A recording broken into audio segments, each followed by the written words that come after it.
কিমান খবৰ সকলোকে মোৰ এটি নতুন ভিডিঅ'লৈ স্বাগতম জনাইছোঁ। আজি দেখাব গৈ আছোঁ মোৰ চুলিৰ যত্ন কেনেকৈ লওঁ, মই কি লগাওঁ মোৰ চুলিখিনিত। সকলোৱে যাব শেষলৈকে সকলোকে নমস্কাৰ জনাইছোঁ।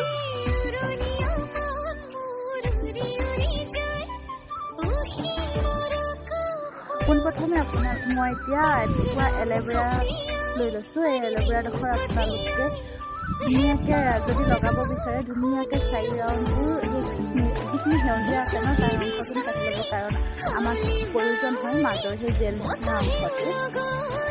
আৰু আপোনালোকৰ যদি এল'ভেৰা গছ নাই বা এল'ভেৰা নাই তেতিয়াহ'লে আপোনালোকে লগাব বিচাৰিলে দোকানৰ পৰা ফাৰ্মাচীবিলাকত পোৱা যায় এল'ভেৰা জেল আনি লগাব পাৰে।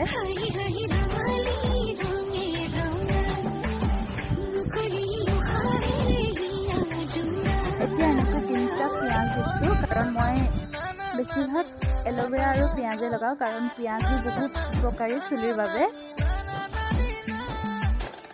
কাৰণ পিঁয়াজ লগালে চুলিখিনি নতুন চুলি গজিয়াত সহায় হয়, সেইকাৰণে মই পিঁয়াজটো প্ৰায় লগাওঁ। আপোনালোকেও এবাৰ ব্যৱহাৰ কৰি চাব পাৰে, ভাল পাব।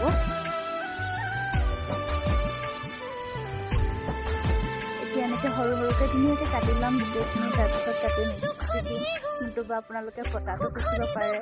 এয়া চাওকচোন ধুনীয়াকৈ কাটি ল'লোঁ।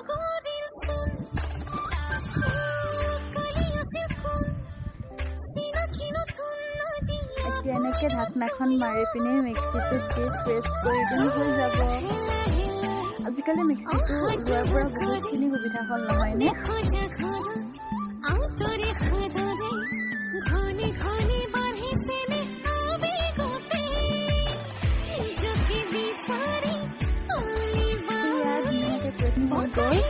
যিহেতু পিঁয়াজৰ পৰা পানী ওলাই সেইকাৰণে অলপ পনীয়া হৈছে, আৰু পনীয়া হ'ব, কিন্তু মূৰত লগোৱাৰ লগে লগে বহুত জ্বলা ধৰে পিঁয়াজে, সেইকাৰণে তথাপিও লগাব ভাল, কাৰণ চুলি বহুতখিনি উপকাৰ হয়।